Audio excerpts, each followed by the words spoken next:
சின்ன கண்கள் சிரிக்கிறதோ கருவறை மீண்டும் மணக்கிறதோ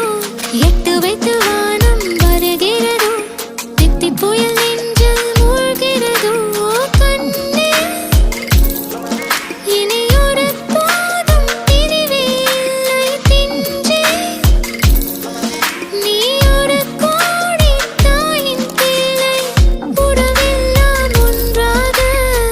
விடியெல்லாம் தேனாக இருளெல்லாம் தூளாக பறவை கூட்டில் விண்மீன் போக்க வாராத மாமணியாய் வந்தாயே உய்வாக மனசெல்லாம் மொழி வீச மீசை கூட மழலை பேச சின்ன சின்ன கண்